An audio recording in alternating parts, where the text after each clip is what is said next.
Nós convidamos agora o senhor Luiz Sandrini, do setor de melhoria contínua da Delphi Automotive Systems do Brasil. Luiz Sandrini vai apresentar o projeto Aumento de Produtividade Célula Componente Bomba de Injeção Fiat.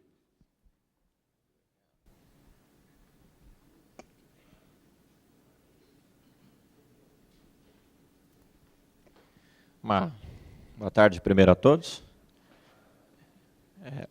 Queria, antes de mais nada, agradecer a oportunidade de estar aqui em nome da Delphi. Tá? E eu vou fazer uma apresentação bastante rápida sobre a empresa, sobre o nosso momento do ponto de vista de melhoria contínua, e na sequência eu vou chamar a Karine para ela ilustrar o caso prático em uma das nossas linhas. Então, de forma bastante rápida, a Delphi ela é uma multinacional americana, acho que boa parte de vocês deve conhecer. Ela tem 12 plantas no Brasil, tá certo? Mas nós vamos falar especificamente aqui da planta localizada na Grande São Paulo, em Cotia, tá? Que é uma planta especificamente diesel. Ela faz sistemas de injeção somente para motores diesel, tá certo? Ela está localizada nesse mesmo site desde aí de 66, né? Já tem bastante tempo. Tem uma área construída de 19 mil metros quadrados e uma capacidade produtiva aí de 222 mil bombas injetoras por ano e 1 milhão de bicos injetores também. E nós estamos ao redor aí hoje de 800 colaboradores. Tá? Aqui, rapidamente, um pouco do nosso portfólio de produtos. Então, a gente tem aqui uma família bastante grande aqui de bombas injetoras, dentre os quais a gente destaca uma bomba com aplicação para o mercado agrícola, tratores, colheitadeiras, tá certo? E bombas com aplicação para conjuntos geradores, né? Geradores de energia, tá certo? Além disso, a gente tem injetores também, filtros, a gente presta serviço de tratamento térmico para componentes de terceiros e a gente atua também no mercado de peças de reposição com alguns componentes. Tá? Aqui alguns dos nossos clientes, então a gente tem algumas marcas bastante conhecidas do mercado de autos, veículos passeio também. A gente tem montadoras do mercado agrícola e fábricas de motores, e aí aqui embaixo um outro grupo aqui de clientes específicos de tratamento térmico. Acho que a Delphi deve fornecer para praticamente todas as montadoras, mas a nossa planta especificamente está restrita a um segmento um pouquinho diferente de clientes. Falando um pouco da nossa jornada Lean, que começou lá em 1998, tá certo? E aí a nossa história ela começa lá em setembro de 1998, com a realização do nosso primeiro Kaizen. Para quem conhece a consultoria TBM, né, esse primeiro Kaizen foi realizado com o auxílio metodológico da TBM, tá certo? Aqui o time de trabalho que participou, e ele tinha como objetivos a redução de área, melhoria de qualidade, redução de estoque e aumento de produtividade, tá certo? Lá naquela época, a situação da nossa planta estava no sentido, ela estava organizada de forma a gente ter um layout organizado por processo, máquinas semelhantes, umas próximas das outras, tá certo? E esse tipo de iniciativa veio no sentido de passar a organizar essa fábrica em células, uma organização por produto. Então, máquinas dedicadas para uma família específica de produtos, né? E, de certa forma, também uma grande possibilidade que foi aberta é você partir de uma situação em que um operador era responsável por uma máquina e a gente passa a combinar os trabalhos homem-máquina, o uso de células e o fluxo, então a gente tem grandes melhorias em redução de estoque, redução de área, produtividade e etc. Tá? Aqui, se a gente olhar por alguns dos indicadores, falando especificamente das pessoas, né, do envolvimento e da criação da nossa cultura, lá em 2004, em 1998, a gente realizou 4 projetos. Esse anterior foi o primeiro que a gente realizou, tá certo? E aí, gradativamente, esse modelo de visitar as áreas ele foi expandido, tá certo? Hoje nós estamos falando de aproximadamente 570 projetos contabilizados, tá certo? A gente tem um grande envolvimento dos nossos funcionários em pessoas que já foram treinadas usando essas técnicas, tá certo? E parte disso também se reflete no aumento do número de ideias de melhoria implantadas por funcionários. E isso é algo que a gente pode, com tranquilidade, afirmar que realmente faz bastante parte da nossa cultura. Né? Esses vários projetos, esse grande número de iniciativas, de certa forma, a gente pode dizer que foram eles que promoveram a transformação da operação, né, no sentido de melhorar a organização, de melhorar o fluxo, de reduzir os estoques em processo, a produtividade, né, e especificamente nessa criação de um fluxo mais interessante, tá certo? E também da redução de material em processo. Se a gente olhar por um outro... Agora, vamos olhar resultados, mas por outros indicadores. Então, o que a gente observa foi um aumento do faturamento aí por área produtiva, a redução desses estoques, desses espaços necessários para uma linha operar, ela permitiu aqui esse aumento do faturamento por área e através aí da viabilização de novos negócios dentro do mesmo espaço, tá certo? O aumento de produção em horas entregues, aumento de produtividade bastante significativo e melhoria significativa dos indicadores de qualidade, né? O nosso FTQ aqui, que mede basicamente refúgio e retrabalho. Tá? Que a gente olha, quando a gente olha para frente, hoje, o que a gente está enxergando? Qual que é o nosso plano?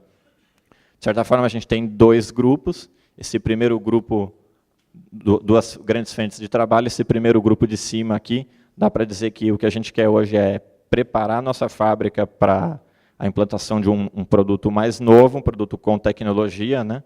E aí quem está nesse mercado automotivo sabe que as legislações de emissão de emissões elas vão ficando mais apertadas a cada intervalo de 4, 5 anos.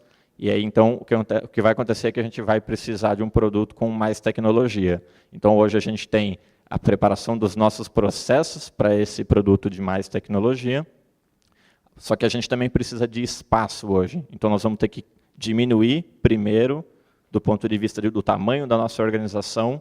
Isso está sendo realizado através de um programa hoje de terceirização, tá certo? Para que a gente possa ter espaço físico para esse produto novo, certo? E, por fim, nesse primeiro grupo aqui, a melhoria dos nossos processos de gestão da manufatura, especificamente, tá certo? Enquanto isso, já que a gente continua tendo que entregar qualidade e ser competitivo e atender às necessidades dos nossos clientes, a gente tem projetos de redução de custo, basicamente ligados aí a materiais diretos e indiretos, e alguns insumos, né? E melhorias do ponto de vista da nossa operação hoje em torná-la mais produtiva e de menor custo. Então, focando aumento de produtividade, aumento de OE, redução de lead time e melhorias de níveis de qualidade. Eu vou passar a palavra agora para a Karine e ela vai ilustrar um caso prático.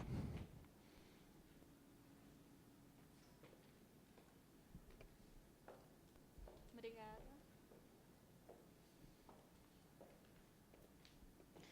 Boa tarde a todos. É uma felicidade, né, estar aqui hoje compartilhando um pouco com vocês das melhorias que a gente desenvolve lá na nossa planta. Falar aqui de um caso específico. Esse caso, ele surgiu de uma necessidade que a gente tinha dentro da nossa planta. A gente observou dentro da montagem que a gente tinha um componente que faltava, mas que tinha capacidade. E também surgiu como oportunidade de utilizar as ferramentas que foram desenvolvidas a partir da Academia Lean da Fiat no âmbito de produtividade. Então, esse caso ele tinha como tema o aumento de produtividade da célula de componente da bomba injetora Fiat, no caso, o pistão do avanço. Esse é o time objetivo. O objetivo é aumentar a produtividade na área de brunidoras em 15%, mas para frente vocês vão entender por que está dividido assim. Reduzir o material em processo em 90% e aumentar o índice de OEE da área de furadeira para 80%. O produto é esse daqui, que é o pistão do avanço, ele vai dentro da bomba da Fiat. Esse é o time multifuncional, que conta com pessoas de melhoria contínua, com pessoas diretamente da área, que a gente chama de GNT, que tem a supervisão da área, no caso aqui, miscelâneos, pessoa de logística e pessoa operador mesmo, né, da produção. Para lucidar um pouco mais assim, de como foi esse projeto, aqui eu vou apresentar um mapeamento simples de como que era o processo anteriormente. A peça passa por um torneamento, uma furação. Na verdade, são 2 processos antes de um tratamento térmico e 3 processos na parte dura e envia para a montagem. Então, a gente observou 2 pontos que havia oportunidade de melhoria, que era aquilo que estava atrapalhando o que estava faltando na montagem e também o que a gente poderia conseguir alavancar um projeto de produtividade. Então, vou falar o primeiro ponto ali, que é nessa parte aqui de furação. A gente tinha uma oportunidade enorme, já olhando pelo OEE ali, que é a eficiência, em torno de 66%. Um gráfico simples aqui, ó, dá para verificar, essa parte azul aqui, ela indica a quantidade produzida, a laranja que ali está vermelha, né, agora, é a perda diária, e essa linha vermelha aqui, ela mostra qual que era a nossa demanda, ou seja, não estava atendendo a demanda. E a gente observou que 27% dessas perdas que ocorriam eram por perdas por ajuste da máquina mesmo. E 24% dessas perdas por overcycle, ou seja, o operador trabalhando abaixo do ritmo que o padrão indicava. Aí, com isso, a gente acabava mantendo 7 dias de material em processo. Por quê? Porque não conseguia passar pelo processo, ficava tudo parado.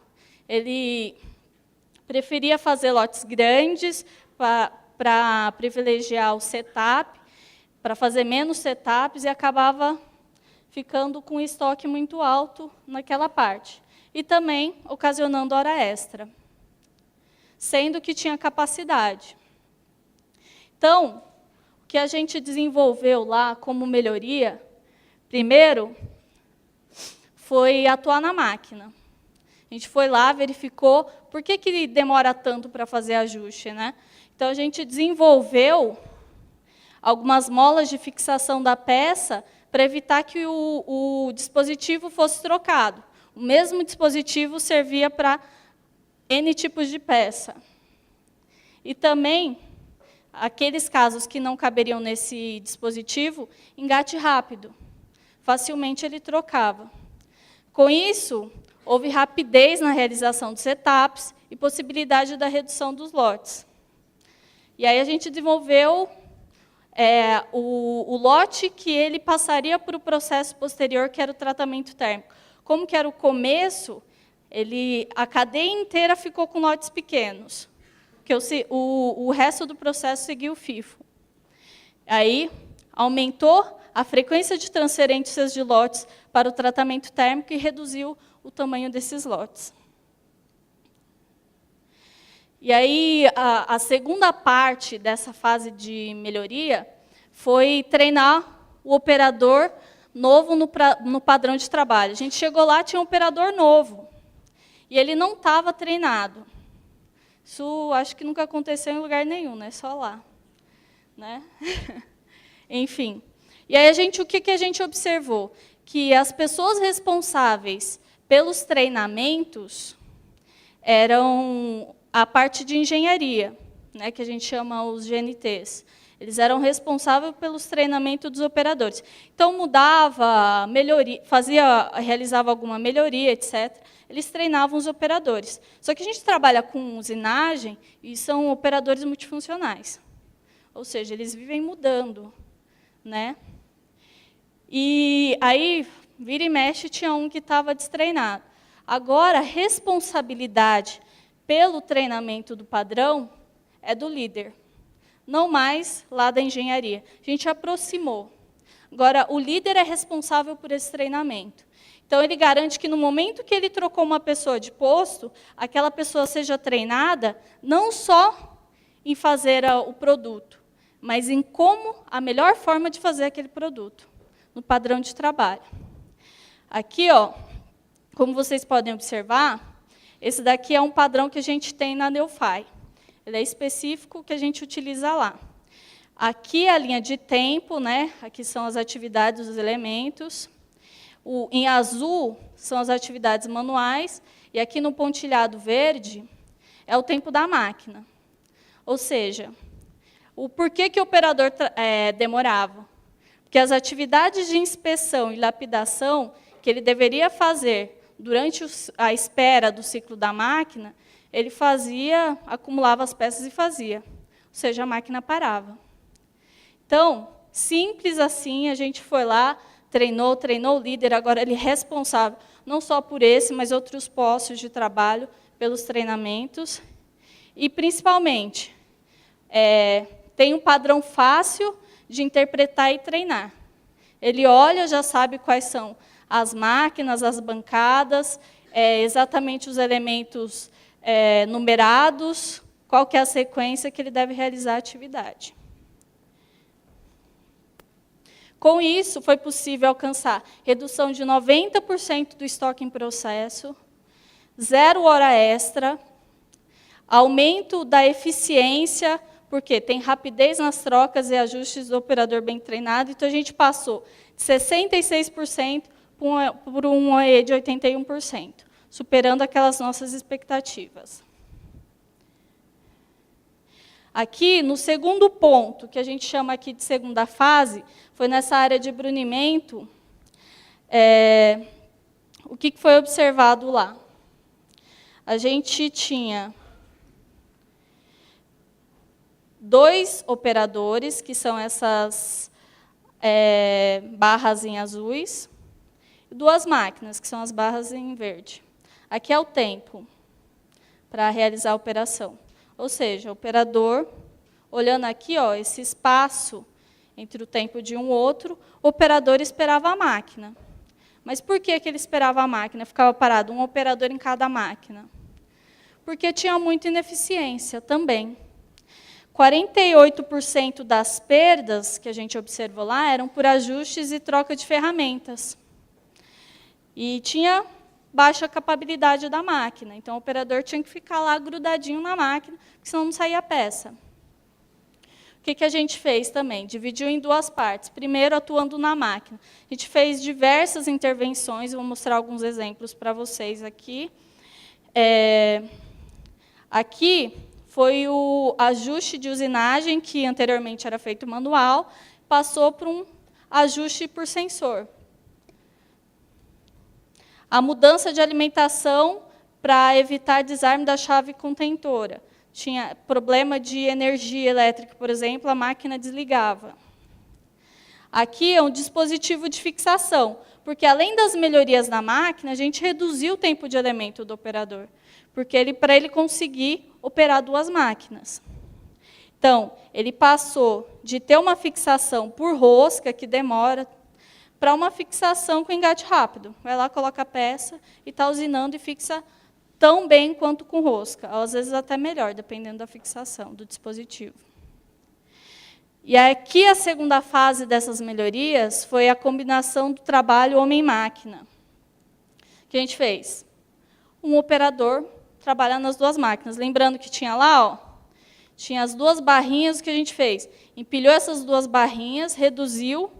E esse que vocês estão vendo aqui em vermelho é a espera. O operador consegue trabalhar nas 2 máquinas e ainda espera, com essa combinação que a gente fez.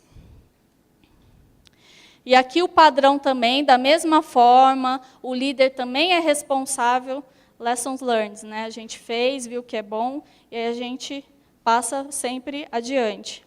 Então, o líder treina cada um dos elementos, padrão fácil, eles sabem, eles olham, eles já sabem como é que faz.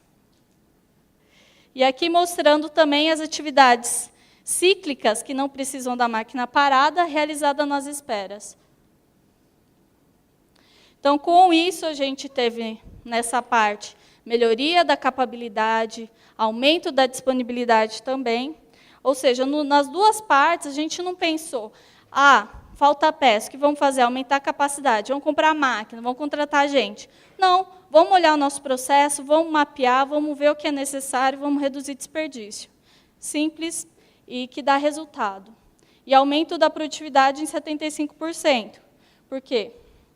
Tinha 2 operadores, consegui, com menos pessoas, produzir mais.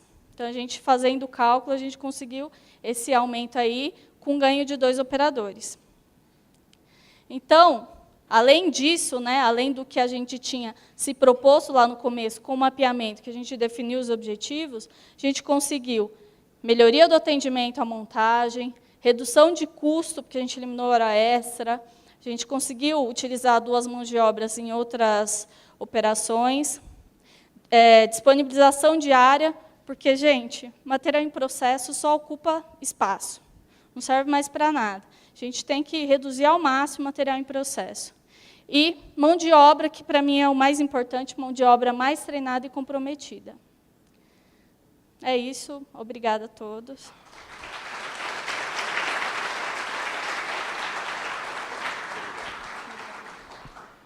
Muito obrigado. A UBQ agradece a participação da Delphi Automotive Systems do Brasil.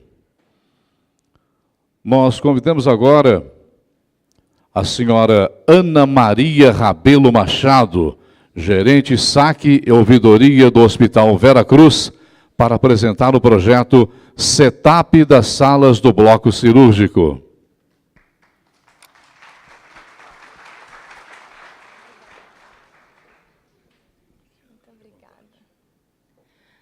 Boa tarde, meu nome é Ana, eu estou responsável pelos projetos do Lean do Hospital Vera Cruz e sou gerente de relacionamento cliente-médico.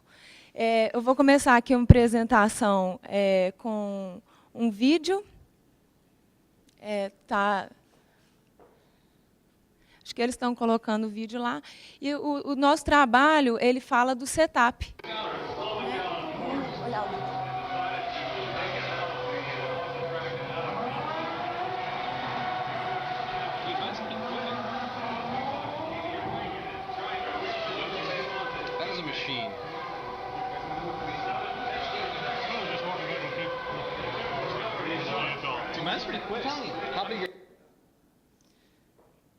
Esse vídeo foi só para ilustrar, porque o setup, a gente aqui vai falar de hospital, e eu sei que a maioria de vocês aqui é de indústria. Fica mais fácil de ilustrar mais ou menos o que a gente vai falar. Então, o centro cirúrgico, que é o que a gente vai começar falando, é o seguinte, o centro cirúrgico tem as cirurgias é como se fosse a corrida, e o setup, que é o que a gente vai trabalhar, é como se fosse o pit stop. Tá? Então, nós vamos começar a falar que o projeto é o setup rápido do Hospital Vera Cruz. Aí passou já o vídeo. Aqui estão os passos do Lean, do projeto do setup, que a gente aprendeu, a gente fez o curso, é o primeiro projeto que a gente fez dentro do Hospital Vera Cruz no Lean. E a gente, acompanhando o PDCA, a gente fez a escolha da área a ser trabalhada, a formação do time, a determinação do problema e objetivo, um fluxo anterior, mensuração de 3Gs, análise da situação, um brainstorm 4Ms, os 5 porquês, o fluxo novo, o plano de ação e o GUT. Ali, a gente, no D, né, do PDCA, a gente implementou as ações e a gente achou muito interessante a auditoria, porque a gente tinha muitas pessoas que falavam que estavam concluídas as ações e, quando a gente ia na área, às vezes as ações não estavam realmente acontecendo. Então, a auditoria certificou de que realmente o plano de ação estava implantado. mensuração dos dados após implementação com análise comparativa e a análise dos resultados com ações e adequações pontuais e padronização. A área que a gente definiu é o centro cirúrgico. A gente definiu dentro das salas, né? A gente tem um centro cirúrgico que tem um corredor, com 7 salas e 671 cirurgias em média por mês. O fenômeno aqui, que é o do setup, só para vocês entenderem o que a gente mensura no setup, é a saída do paciente operado da sala até a sala estar pronta para um próximo procedimento. Então, ele está ela tirando a maca com o paciente e a sala já pronta para o próximo procedimento. Esse tempo aqui que é o setup. A gente fez a seleção da equipe, que tem o apoio aí da UBQ e da ICE, que ajudou muito a gente no trabalho. O problema, qual foi o problema que a gente trabalhou em cima? Foi a demora da liberação da sala para o próximo procedimento por falta de padrão e gerenciamento. O objetivo, o principal, foi diminuir o tempo do setup da sala com o desafio que a ICE propôs de 10 minutos. A gente tem uns específicos também, que é a satisfação do cliente médico, a otimização do bloco e melhores resultados, e a gente definiu aqui o fluxo.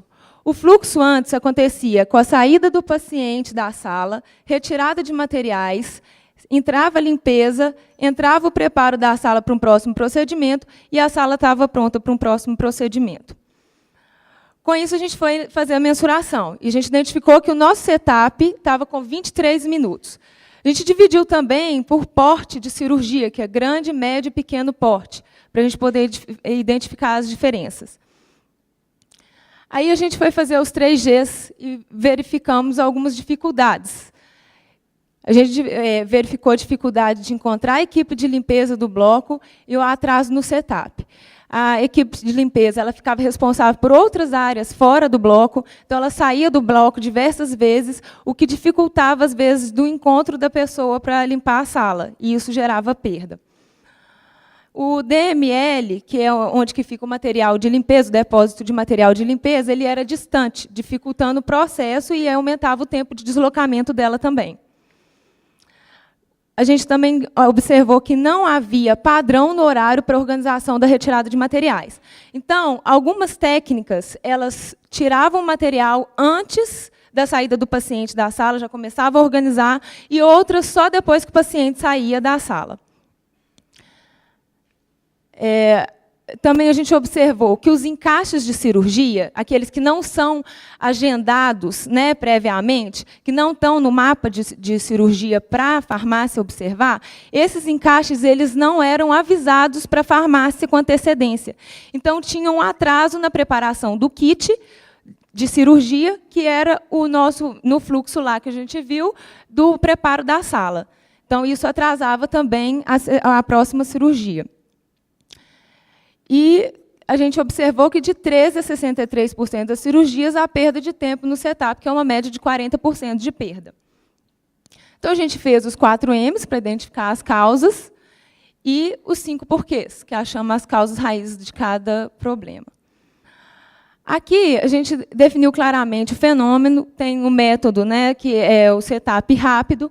Então, a gente identifica as atividades externas, que é a atividade principal, né, igual a corrida é a atividade principal, e o pit stop é uma atividade interna, que a gente chama no método do setup rápido.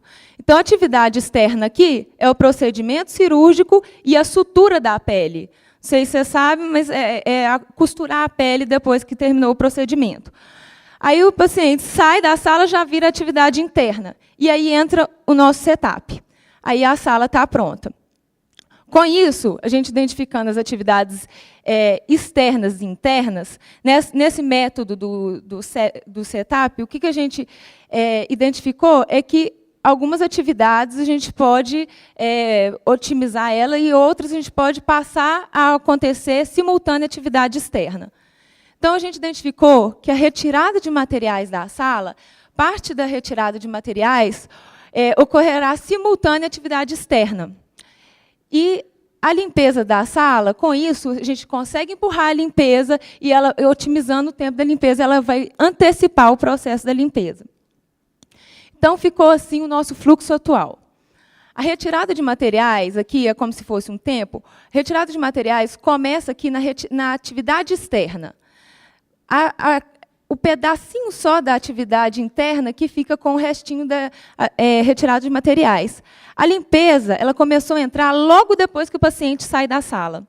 E continua o processo, preparo da sala para o próximo procedimento e sala pronta para um próximo procedimento.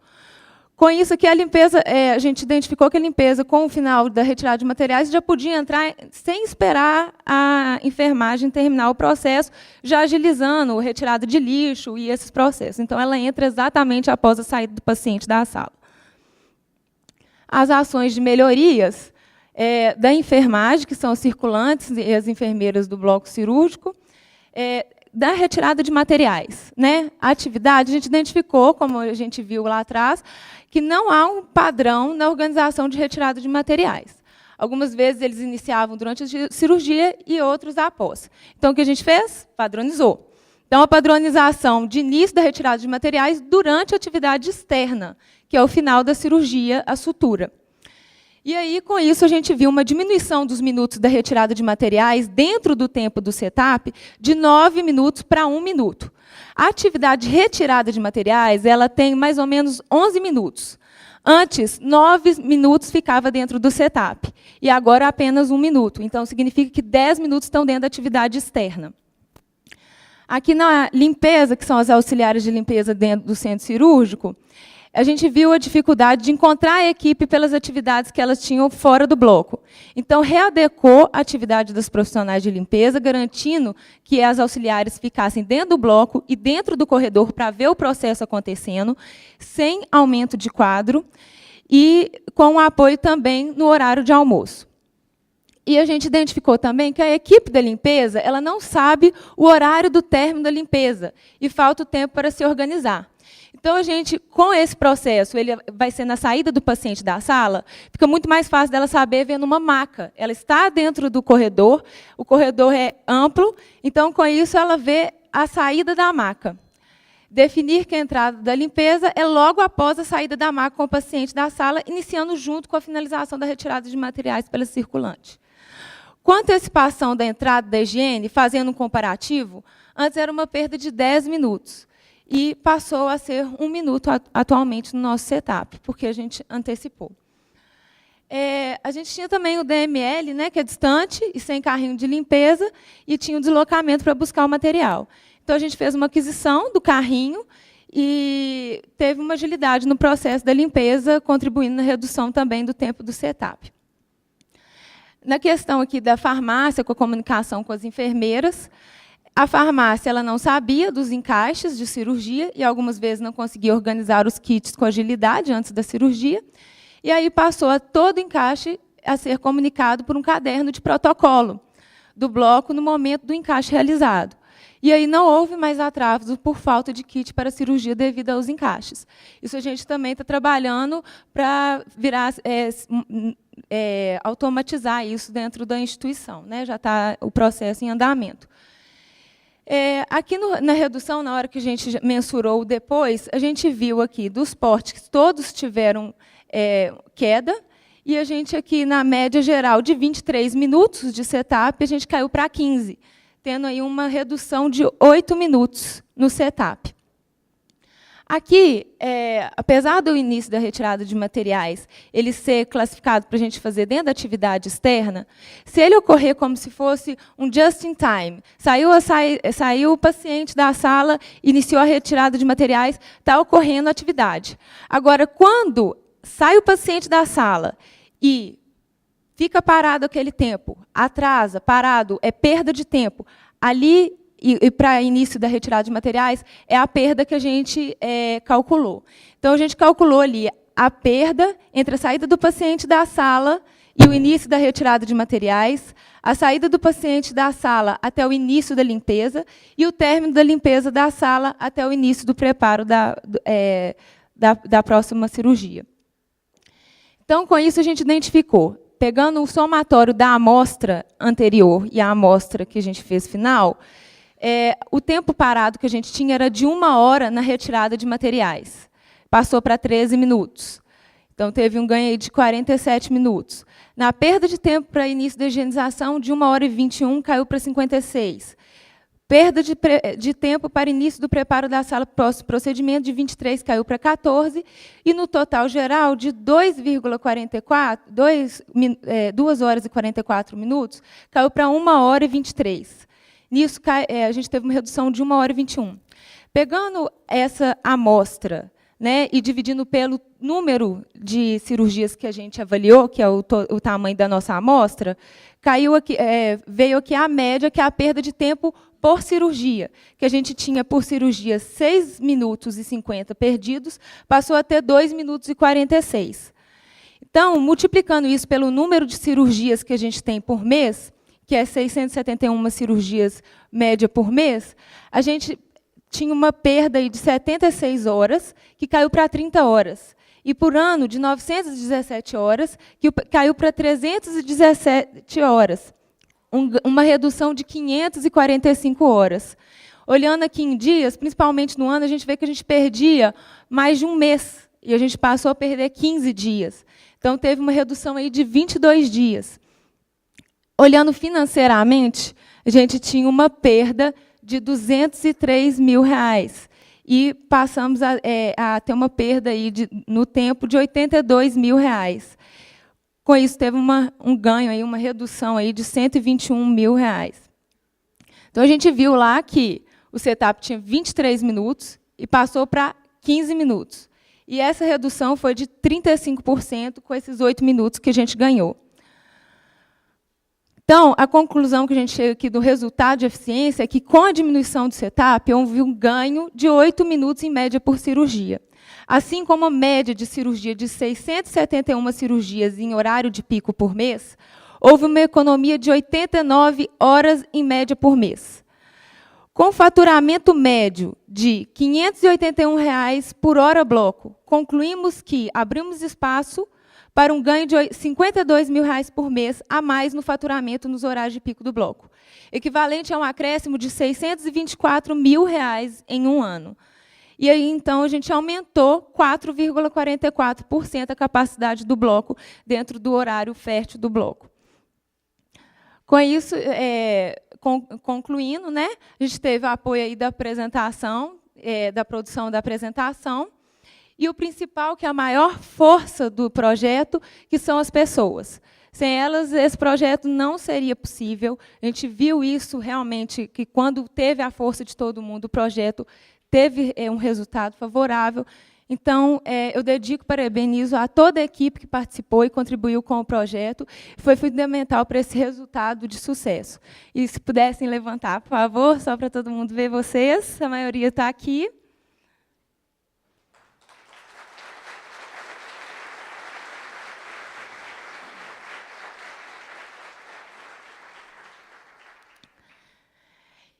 E aqui é só uma frase para ficar: a mente que se abre a uma ideia jamais voltará ao seu tamanho original.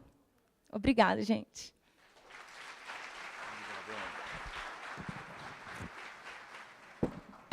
Muito obrigado a Ana Maria Rabelo Machado e toda a equipe do Hospital Veracruz S.A.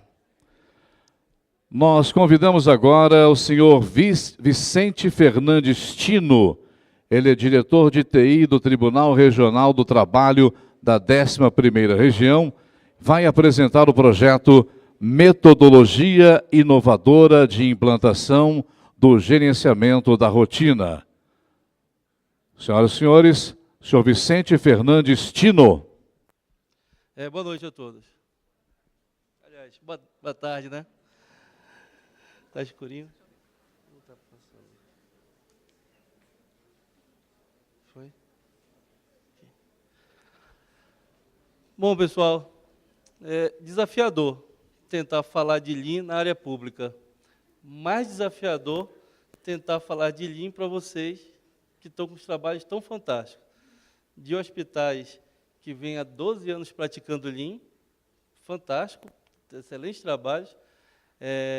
segmentos de 4 rodas, segmentos automotivos que tem estatística para tudo quanto é lado, pensamento, indicadores, produtividade, foco no resultado, equipes motivadas, desafiador. Bom, mas queria agradecer o convite, vou tentar falar um pouco. E agora, na última apresentação, a nossa colega fez um comentário muito importante, que pessoas fazem resultado, pessoas são o segredo do sucesso. E criar cultura numa organização é muito difícil. Então, o judiciário trabalhista ele é realmente ainda muito aquém na área do Lean, nessa área de produtividade, mas o judiciário trabalhista vem, desde 2009, fazendo trabalhos consistentes em planejamento estratégico, em adoção de gerenciamento da rotina, em adoção de metodologias enxutas e começando a mensurar, identificar gargalos e mensurar oportunidades de melhoria. Isso é legal porque a gente começa a ter o nosso judiciário, que julga processos do Brasil todo, pensando diferente, pensando em mapear fluxo de valor, pensando em otimizar, reduzir desperdício, que deixa uma justiça mais célere. Tá? Então, o trabalho que a gente está fazendo lá no TRT11, ele começou em 2009. Tá? Houve comentários aqui também de times de Black Belt e Green Belt, acho que foi no hospital. Começou desse jeito no TRT11. Tá? O TRT da 11ª região é responsável por Amazonas e Roraima, né? E formamos 9 Green Belt, dos 9 Green Belt, 5 sobreviveram, dos 5 que sobreviveram, começamos a plantar sementinhas e espalhar a cultura dentro da organização, né? E a gente brinca lá que a gente conseguiu fazer um negócio chamado gerenciamento da inveja. Um setor faz um negócio diferente, todo mundo fica incomodado. Aí começa a querer saber por quê, aí copia, e aí vai criando massa crítica e vai desenvolvendo. Então, vou tentar explicar um pouquinho isso daí. Justificativa. O Conselho Nacional de Justiça foi criado em 2006 e, com ações pesadas, instituiu planejamento estratégico, metas nacionais e começou a criar cultura de adoção do BSC, adoção de gerenciamento da qualidade, adoção de métricas para o judiciário como um todo. O judiciário trabalhista dos 3 é um dos melhores, é o que tem a justiça mais célere, mas também tem muita coisa para melhorar. Percebemos também que não conseguia fazer uma padronização de cima para baixo. Não adianta o chefe maior dizer, vamos fazer assim que a equipe faz. Não acontece. E começaram a investir em capacitação. O próprio CNJ criou metas, obrigando os tribunais, ou determinando que os tribunais investissem nesse conceito chamado gerenciamento da rotina. E, depois disso, começou a acompanhar os resultados.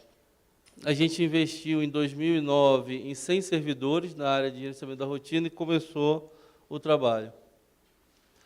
Basicamente, a gente adotou a metodologia do negócio chamado PBL, Project Based Learning, aprendizado baseado em projeto. É uma nova metodologia de aprendizado que pega, forma times de melhoria, forma equipes que vão gerenciar projetos com foco em resultado e que vão estimular a aprender fazendo.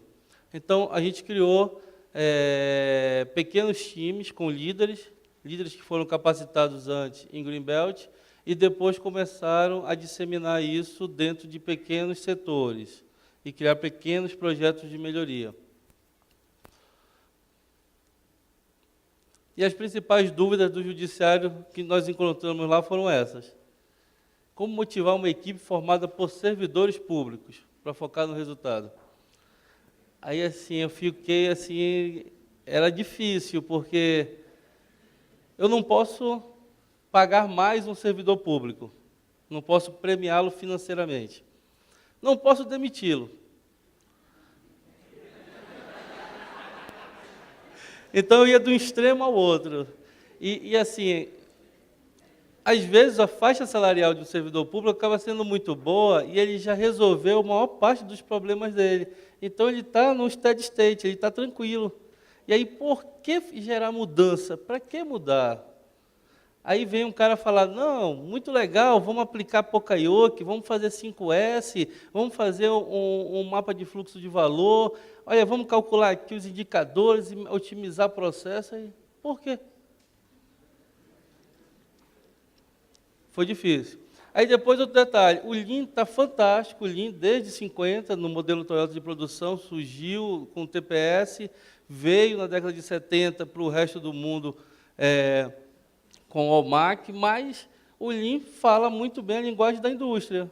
Não, como é que eu vou falar de setup para o servidor público, para o magistrado?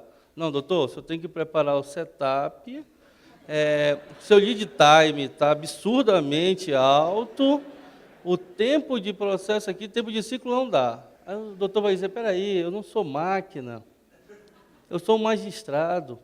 Eu descobri um dia desses que o magistrado, quando pisa nos Estados Unidos, ele é uma entidade brasileira. Então, aonde ele está pisando, ele é solo brasileiro. Aí eu, fantástico.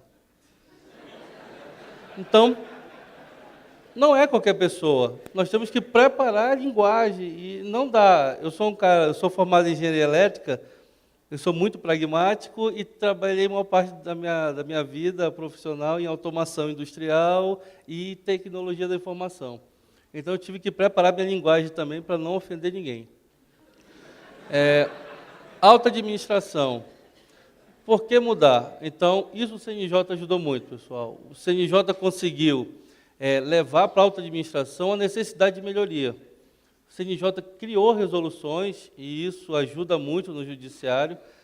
Se tiver uma portaria, uma resolução, alguém, um decreto, alguém que documente dizendo, o ministro mandando a gente fazer, o servidor público é motivado a isso. Se um magistrado manda alguém fazer, se alguém faz. Não pergunta por que ele faz, e faz bem feito.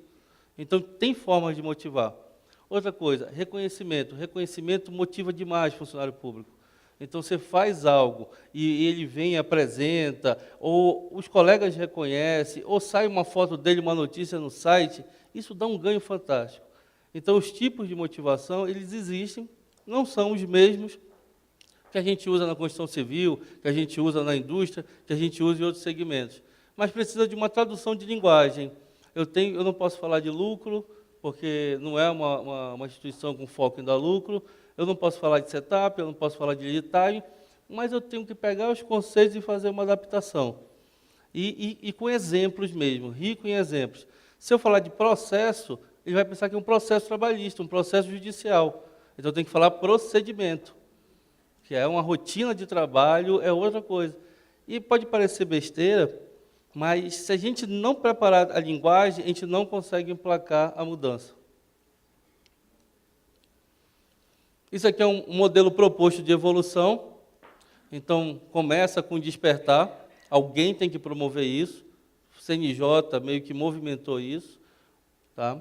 Ou uma outra instituição, ou então eventos que nem esse, acaba despertando interesse num alto escalão. Tá? Depois, eu tenho que investir em capacitação, não tem jeito. Tenho que preparar corpo, equipe, pessoas pensando e entendendo essa linguagem, e eu vou começar a melhorar. Depois eu vou ter pulsos de melhoria, ou motivados por inovação, ou motivados por pequenas melhorias no processo. Então, a gente pensou, legal, eu tenho que criar a movimentação, investir nas pessoas e começar a mostrar resultado. Automaticamente, deve ir para a melhoria contínua. Não é garantia de sucesso. Essa tríade do sucesso é uma tríade que eu acredito muito, que a gente explica lá, e que os colegas aqui já apresentaram, já falaram isso. Não tem como dar certo se eu não tiver pessoas comprometidas e capacitadas. Não tem. Adianta estar só comprometido? Não. Tem que saber fazer. Processo. Não adianta eu ter pessoas com o melhor sentimento, imbuídos do melhor sentimento de fazer dar certo, com conhecimento, se não tem rotina definida, se não tem regras definidas. Vai se esforçar demais e não vai caminhar correto. Não adianta nada também eu ter pessoas comprometidas, capacitadas, procedimentos definidos, regras definidas, se eu estou trabalhando sem ferramenta. Então, tem que investir. Se eu quero mudar a cultura numa organização para pensamento Lean, eu tenho que investir nessa tríade. Eu tenho que investir em capacitar as pessoas, tenho que investir em procedimentos, eu tenho que dar suporte e ferramentas. Isso eu já vi nas apresentações anteriores. Quem conseguiu fazer grandes, por exemplo, ainda agora tem uma academia da Fiat de Lean, né? Não é outra coisa. Pessoas, procedimentos, em tudo quanto é lugar tem, e ferramentas, aí vi várias ferramentas de software e outras ferramentas estatísticas para dar suporte ao sucesso. Nesse modelo, o que a gente pensou? Vamos investir nas pessoas com capacitação, vamos desenvolver uma ferramenta, só para ter ideia também, o Judiciário Trabalhista mensalmente gera 14 quadros estatísticos e manda para Brasília. Então, todos os tribunais, são 24 tribunais no Brasil, esses 24 tribunais, religiosamente, até o dia 10 de cada mês, geram 500 variáveis, mais ou menos, 500 indicadores de desempenho. Então, são 500 números que a gente manda para Brasília mensalmente, só que muito na forma de planilha, Excel. E assim, isso gera um monte de gráfico lá, gera um monte de análise que justifica o investimento no ano seguinte. Então, se eu vou mandar dinheiro público para um tribunal, eu vou usar isso como parâmetro. Isso funciona, tá? Só que são 500 números. É muito número. E aí as pessoas que trabalham lá ficam meio que preocupadas em gerar os 500 números e mandar por causa da regra, mas dificilmente fazem análise em cima desses números. E aí o que a gente percebeu? Vamos desenvolver um software chamado Dashboard, da Vara, que vai pegar 12 indicadores de desempenho desses 500, só 12, não adianta muito não. Vamos investir em pessoas, capacitando-as, e vamos trabalhar alguns procedimentos, para ver se consegue criar o despertar. E apelou para o treinamento. Isso também motiva funcionário público, capacitação. Então, ele ser premiado com um certificado no final de 40 horas, 100 horas, é uma forma também de reconhecimento e agrega muito valor no dia a dia.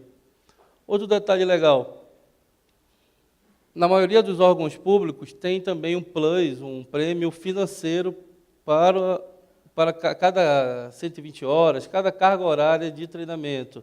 Então, eu consigo ter uma associação financeira com horas de treinamento. E trabalhamos nisso. 10 horas era uma semana, onde eu tinha um Green Belt, junto com 5 a 7 pessoas de uma vara do trabalho. Eles trabalhavam os conceitos durante 5 dias intensos e ficavam 3 meses monitorando a execução do projeto.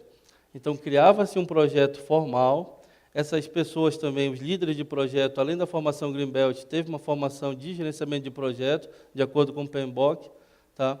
E um deles é PMP.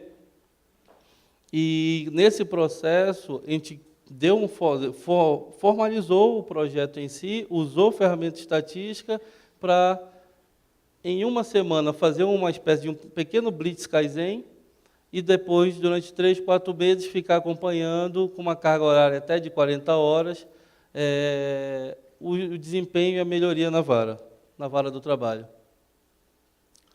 Montar a equipe, fazer investigação, descobrir barreiras, os bloqueadores do sucesso, plano de ação, executar o plano, verificar se está dando certo, o ciclo do PDCA normal. E muitas das coisas assim, fotografia mesmo. Bater uma foto da empresa, no primeiro momento. Legal, contextualizar como estou, como é que funciona hoje, quais são as boas práticas, o que é errado, o que é legal, sentença líquida, é um negócio fantástico. A parte mais lenta na Justiça do Trabalho é a parte de execução e a parte de cálculo. Do primeiro pedido, da petição inicial, até o primeiro contato com o magistrado, isso demora, se for até 40 salários mínimos, demora 15 dias, 20 dias. Se for mais do que 40 salários mínimos, pode cair em 2, 3 meses para ter o primeiro contato. No primeiro contato, o juiz faz um negócio chamado instrução.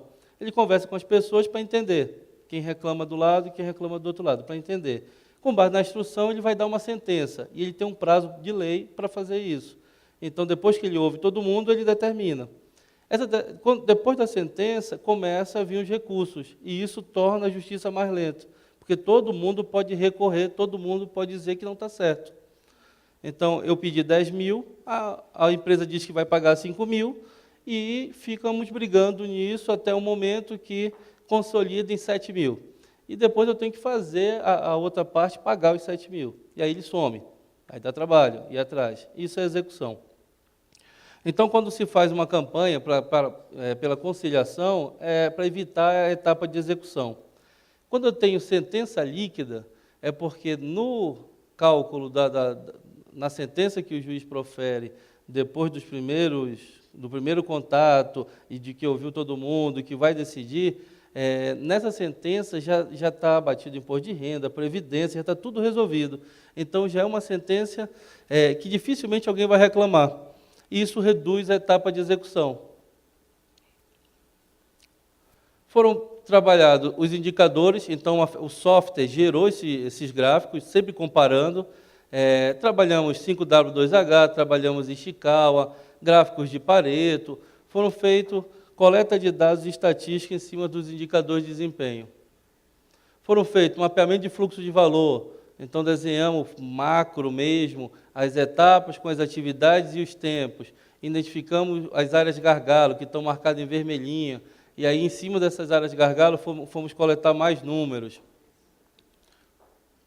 E depois criamos um ambiente chamado ambiente de ensino à distância para os resultados do projeto. De novo, reconhecimento. Se cada vara que faz o seu trabalho, cada vara do trabalho, cada time que está numa vara do trabalho, que faz o seu projeto, tem um ambiente na internet, ead.trt11.jus.br, que pode publicar seu projeto, publicando aqui a 7ª vara, o plano, o termo de compromisso assinado, as atas de reuniões, procedimento operacional padrão, fluxo da rotina, um ofício pedindo balcão de informação, memorando solicitando um curso, organização de armários, e aí vai. Cada vara do trabalho foi documentando sua melhoria na internet. E as outras varas podem entrar e ver. Faz o download do PDF aqui e vê o que aconteceu. Todos eles tinham termo de compromisso. O termo de compromisso era um documento, um project chart, um termo de abertura, onde o magistrado era o patrocinador do projeto. Então, isso fazia com que o time dentro da vara, as 5, 7 pessoas, tivesse o apoio do ente maior dentro da vara, um magistrado. Porque eles vão alocar tempo, eles vão ter que fazer aquilo, e eles vão ter que sair um pouco da rotina do dia deles para se dedicar à melhoria. E aí, se não tiver o apoio do alto escalão, não consegue, porque vai ter hora que o alto escalão vai dizer, para que isso? Para, isso é besteira. Então, a gente tinha que garantir essa assinatura do termo de compromisso. E depois os resultados, a gente segmentou em Plan, Do, Check, Action, e isso aconteceu em Amazonas e Roraima. O TRT da 11ª, geograficamente, ele é o maior do Brasil, possui 1.100 funcionários, julga por cada vara do trabalho de Manaus e de Boa Vista, julga em média 2.000 processos por ano, tá? Possui 32 varas no total, atua também em todo o Amazonas, 10 varas no interior, Tabatinga, Urinepé, distâncias assim, 4 horas de avião, 1.500 quilômetros em linha reta. Então, tem problemas de comunicação, de satélite, problemas de acesso mesmo, levar a justiça ao cidadão no Ribeirinho, no extremo Amazonas, é muito difícil. Levar comunicação, levar água potável também é difícil. Então, esses detalhes permeiam o nosso regional. Os certificados de 10 horas, isso contribuía com carga horária para o servidor, e o de 40 horas para aqueles que conseguiam melhorar o ambiente de trabalho. Então, tinha um docinho, depois tinha mais doce. Foi possível, através desse projeto, melhorar Melhorou o aprendizado técnico, participação do servidor no projeto, conseguiu contribuir para o melhor desempenho em relação ao conhecimento adquirido em curso meramente teórico. Então, saiu de um curso teórico e virou um curso prático, onde durante 10 horas a gente fazia um overview das ferramentas e depois deixava um líder técnico garantindo o resultado nos outros 3 meses de trabalho. Trabalhou competências transversais, que isso é o que a gente mais requer hoje, inteligência emocional. Então, trabalhar em equipe é difícil, gerenciar conflito é difícil, e conseguir resultado, motivar pessoas, liderar pessoas, isso é difícil. Então, era o que a gente estava trabalhando quando formava as equipes aqui. Não é só conhecimento técnico, conhecimento transversal também, competência transversal também. Melhorias em seu aprendizado e atividades jurisdicionais. Aqui foram abordadas questões relacionadas ao uso de processos, desenvolvimento de atividades jurisdicionais. Então, acabou também dando uma padronizada, porque a gente percebia isso. 2, 3 pessoas conheciam muito da rotina da vara do trabalho e as outras não conheciam tanto, faziam trabalhos mais pontuais. Então, ainda há pouco, foi feito um comentário de a empresa trabalhava por processos, depois passou a trabalhar por produto, né? Acho que foi o colega. Então, isso a gente também está começando a valorizar lá. Se na vara do trabalho eu tiver todo mundo bacharel em direito, todo mundo consegue trabalhar no processo do início ao fim, porque ele sabe as próximas etapas. Mas tem pessoas hoje, numa vara do trabalho, que só sabem fazer carimbar, só sabem fazer juntada, só sabem fazer tarefas bem pontuais. Então, essa visão de processos para produto, visão de rotinas para cliente, foco no cliente, isso também é algo que começou a se trabalhar no judiciário trabalhista. Mas isso tudo é muito novo. Menos de 5 anos, 10 anos, menos de 10 anos. Basicamente, foram esses os resultados. Aqui é o resultado de uma das varas do trabalho, que saiu de um prazo elevadíssimo. A 4ª vara do trabalho aqui estava com um prazo médio de sentença da ordem de 47 dias e caiu para 14 dias. Prazo médio de aprovação de sentença, prazo médio de despacho de protocolo. São 4 indicadores, 2 indicadores aqui comparados em abril de 2011, antes e depois do projeto, né? Abril e julho.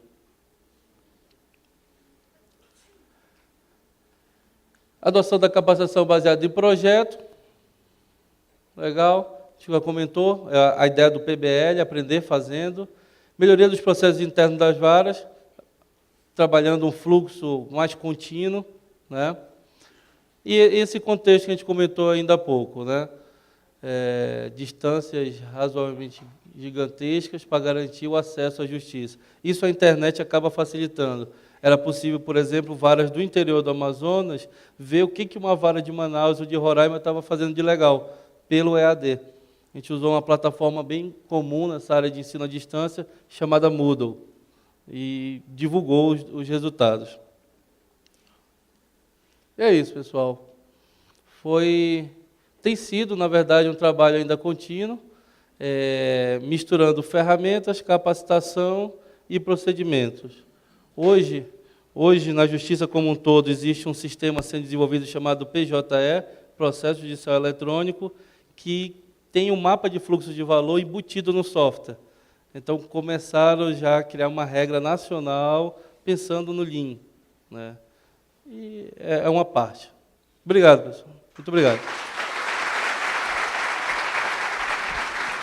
Muito obrigado, Vicente Fernandes Tino e toda a equipe do TRT. Muito bem, senhoras e senhores, faremos agora o intervalo para o café. Voltaremos em 20 minutos com mais apresentações na 3ª Convenção Brasileira de Lean, realização